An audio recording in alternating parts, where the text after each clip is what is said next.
Entonces, algo interesante que pregunta Plotino ya desde esta época, cuando empiezan a separar el bien y el mal, porque si se dan cuenta, para Plotino las cosas, digamos, la respuesta del bien y del mal está en los eventos y está en los objetos. Plotino lo que sí planteaba era que no debían darse respuestas moralistas o en base a la política, sino que debía hacerse un análisis profundo desde la filosofía para poder determinar los referentes de a qué le llamamos bien y a qué le llamamos mal. Entonces, surgen dentro de estos planteamientos monoteístas tres religiones fundamentales. Vamos a ver que a partir de ellos se van a formar los primeros planteamientos filosóficos monoteístas que van a buscar la verdad en un Dios único y que va a ser ese Dios único al que se le alcanza a través del dogma y del ritual o la religión. El dogmatismo va a ser la nueva corriente filosófica que emerge y que se va a basar, si se recuerdan, Sócrates, Aristóteles tenían sus discípulos, pero surgían las propuestas a través del diálogo, del cuestionamiento, y todos los discípulos daban, peor los sofistas que eran relativistas, ¿verdad? Que cada uno tenía su propia interpretación y todas eran válidas. Entonces, para los dogmáticos es importante ordenar que las personas más eruditas o más iluminadas, o lo que ellos van a llamar profetas, sean los que ordenen estas verdades, y el papel de los maestros va a ser transmitirlas, y el de las personas de escucharlas y entenderlas como verdad y creer en ellas. Entonces, por eso es que, digamos, desde la religión se cree, no es que se piense, sino que se cree en lo que se le está diciendo. Y de esta forma va a ser más fácil para las multitudes poder llegar a este conocimiento. Entonces, las primeras corrientes monoteístas o dogmáticas van a ser el cristianismo, la religión musulmana y la judía. Entonces, desde este momento la filosofía se va a volver esclava de la teología. Entonces, ya cualquier planteamiento filosófico, pensamiento y reflexión va a emerger desde la óptica de la teología o del estudio de qué es Dios. Y Dios ya va a reunir lo que es la verdad, la belleza, el amor, el principio de todas las cosas. Entonces fue una forma categórica de ordenarlo, que pues digamos les dio como más, les resultó la fórmula porque les resultó casi 500 años, ¿no? Entonces vamos a ver primero la parte del cristianismo, que el cristianismo como tal se va a ubicar desde 33 a 100 años después de la era común. Si se recuerdan, Jesús es crucificado a sus 33 años de edad. Entonces, a partir de eso son sus discípulos los que van a ir a transmitir el mensaje que les dio el maestro a los grupos que se integren al movimiento del cristianismo.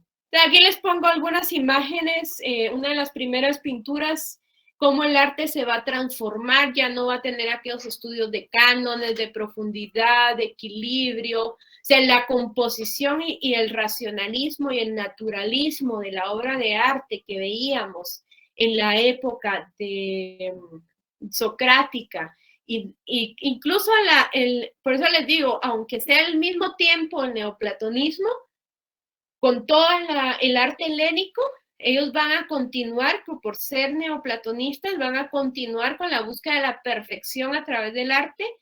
La técnica es muy importante para reflejar la grandeza de la humanidad y de la naturaleza, y la mímesis exacta, mientras que la nueva corriente filosófica de monoteísta, ya sea cristiana, musulmana o judía, su principal búsqueda en el arte ya no va a ser esta mímesis exacta. La mímesis quiere decir la copia idéntica o la representación idéntica de la imagen que observamos, sino que va a ser el simbolismo y relatar lo que está sucediendo alrededor de la historia de los profetas y del dogma que se les está enseñando, porque esa es la verdad que van a tratar de dar a entender.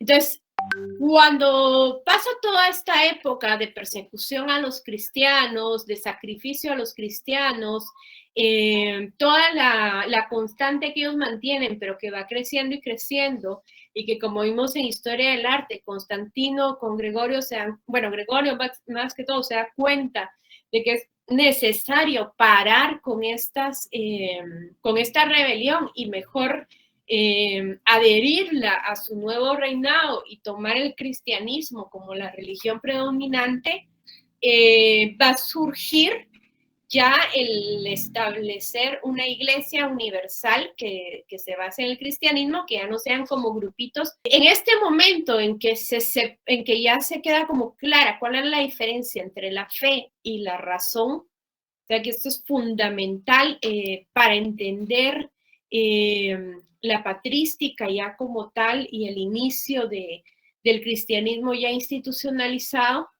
es cómo la razón, esta capacidad de ser riguroso, analítico, estudioso, va a estar separado de la fe. Las personas deben de llevar fe, deben de vivir su fe al su dogma, y la misma iglesia va a establecer y ordenar el conocimiento, va a seleccionar los libros, va a hacer esta antología, este libro tan impresionante que es la Biblia, que es esta selección de libros escritos antes y después de la era común en el Antiguo y el Nuevo Testamento.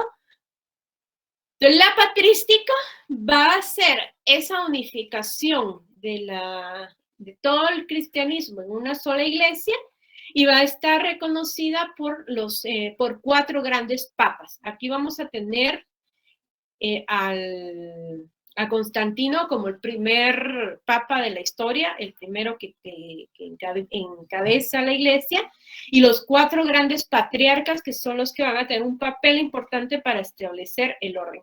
¿Por qué? Porque en algún momento Jesús habla del Dios como el Padre. Entonces, la patrística ya va a determinar que el nuevo cristianismo lo que nos trata de decir es que la relación debe de ser vertical.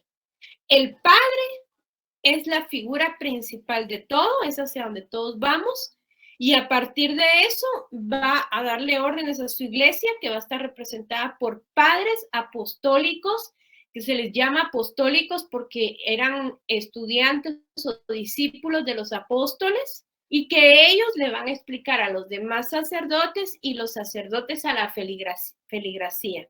Entonces va a ser una estructura totalmente vertical, donde se va a obedecer y se va a escuchar al superior, porque es el que está más cerca de la cúspide donde está Dios, o sea, son los que están más cerca de Dios, ¿verdad? Entonces, estos 4 patriarcas van a tener como característica principal de su filosofía lo siguiente: van a definir que el mal es la ausencia de Dios. Desde ahí es cuando nosotros pensamos que cuando alguien está mal es porque le falta a Dios en su corazón, es porque no está cerca de Dios, es porque no lo escucha o porque no tiene fe, entonces está mal. No puede ser que alguien que actúe mal tenga a Dios en su corazón. Entonces vemos a un gran genocida que arrasa tierras en un país y decimos, y no podemos entender que ahí es el rostro de Dios, por ejemplo.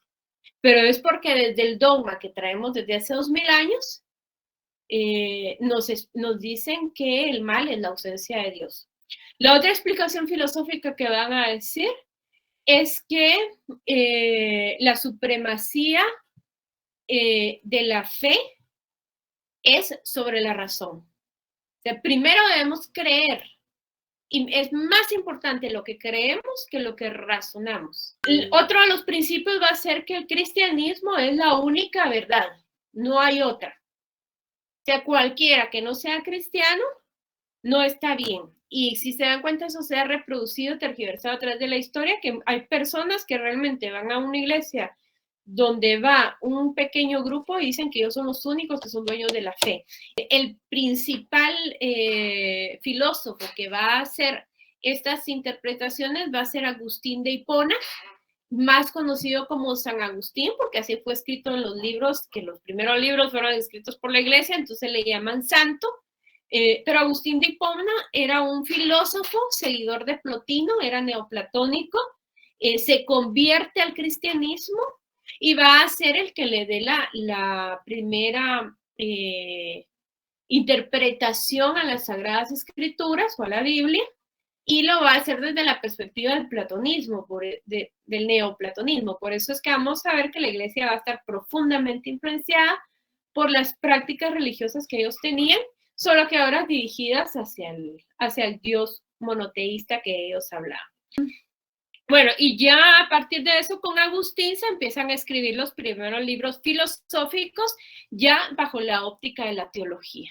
Posteriormente estos padres apostólicos van a venir los padres apologistas, que también son llamados padres latinos, que ya son los que, digamos, ya los que no estuvieron directamente con los apóstoles, pero ya son resultado de este orden que le dieron los padres apostólicos. Aquí yo les tengo una obra de arte que vemos en Historia del Arte, donde está Jesucristo como el maestro. Fíjense que lo tienen como un maestro en un trono, como un rey, que es el que trae la verdad, trae la Biblia en la mano. Entonces veamos el simbolismo que nos tiene.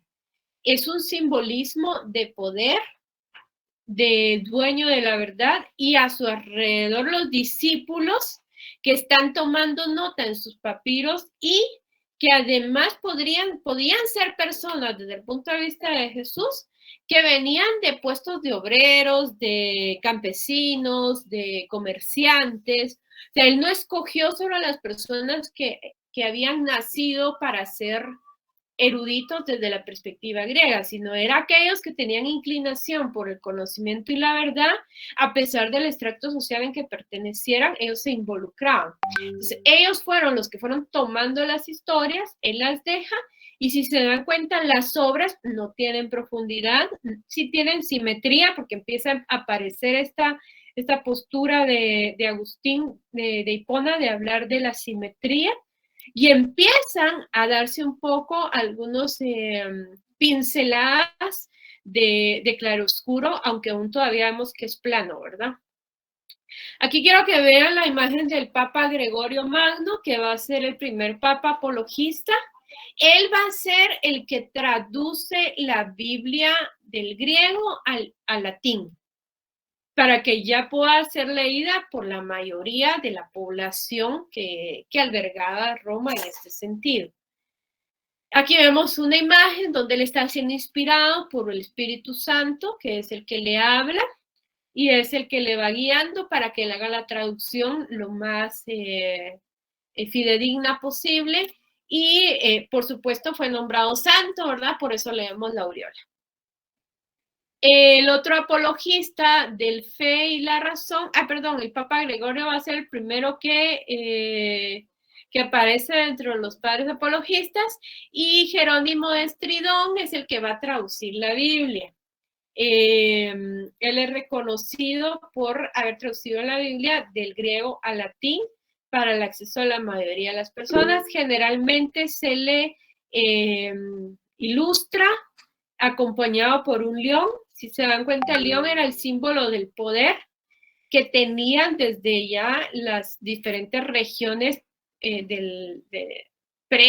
antes de la era común, como Persia, Creta y otros lugares. También vamos a tener a Ambrosio de Milán, que va a ser maestro de Agustín de Hipona, que va a ser uno de los padres apologistas.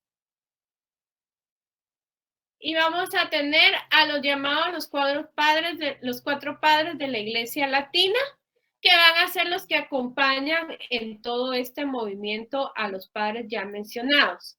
Está Atanasio de Alejandría y los tres padres capadocios de la región oriental de Roma. ¿Por qué es tan importante la separación de esta? Porque los padres de la región oriental de Roma, la Iglesia Ortodoxa, que es como esta iglesia anglicana que está en Inglaterra, que vienen de esta misma rama del principio del cristianismo, porque no son católicos, aunque tienen muchas prácticas parecidas a los católicos, el mismo orden jerárquico, los sacerdotes ahí sí se casan, pero vamos a ver una iglesia ortodoxa diferente que aquí en nuestras tierras no es muy común porque no fuimos conquistados por los ingleses ni el lado oriental de Roma. Entonces ellos van a ser parte de la iglesia, pero con la historia se van a ir dividiendo.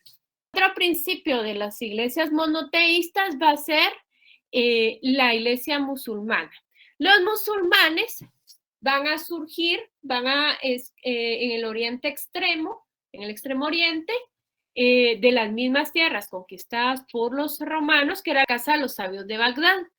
En Bagdad va a existir este templo donde empiezan a reunirse los seguidores del planteamiento. Pero si se recuerdan, Abraham recibe directamente de Dios los 10 mandamientos. Ellos son los que van a dar inicio y el origen a la iglesia musulmana. El profeta de ellos, que es Mahoma, es el que va a traducir los primeros escritos de esta época histórica a los talmudes, que no es lo al Corán, que va a recoger la misma etapa histórica que el Antiguo Testamento, pero desde la perspectiva de los musulmanes. Y en base a ello, ellos van a profetizar un profeta. Mahoma es el que viene a dar orden de cómo vincularnos a este Dios monoteísta, con la diferencia de que ellos le van a llamar Alá, no le van a llamar Elohim ni le van a llamar Jehová. Es que el arte musulmán va a estar tremendamente influenciado por la primera etapa del arte primitivo, con el uso, si se recuerdan, la etapa del arte románico, que ya utilizaba estos mosaicos, que era como la técnica principal que ellos utilizaban. Ellos van a agregar algunos elementos simbólicos que representan estos pórticos al cielo. La celosía que ustedes ven en las ventanas es como la que utilizan las mujeres en el rostro, y en la parte de arriba, aquí están las 3 ventanas y da hacia aquí, en la parte del friso que vemos aquí, previo a la columna, todo eso que ustedes ven aquí está escrito en árabe, los textos del Corán. ¿Qué era lo que pasa con el arte musulmán como tal, el arte del Islam como tal? Que ellos empiezan, lo único que puede escribirse, lo único que puede volverse arte, y representarse es la palabra sagrada. Otro de los elementos importantes del arte del Islam es que van a aparecer generalmente patios internos que se resguardan del desierto que les rodea, y siempre van a poner fuentes, porque las fuentes representan el agua y el agua es vida.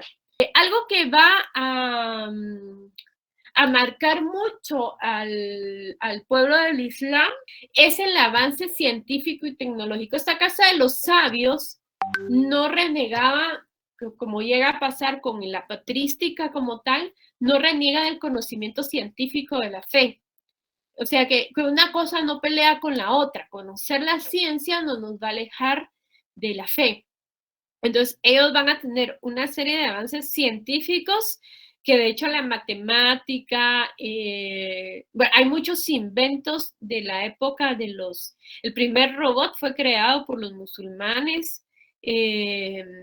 Muchas cosas de la ciencia en general, ellos van a tener avances importantes que hasta el día, el álgebra, miren, el álgebra de Baldor, el cálculo matemático, la observación de la astronomía, los estudios de la guerra. O sea, ellos tenían una cantidad de avances de conocimiento que el cristianismo empieza a quedarse relegado por centrar todo su conocimiento en el dogma.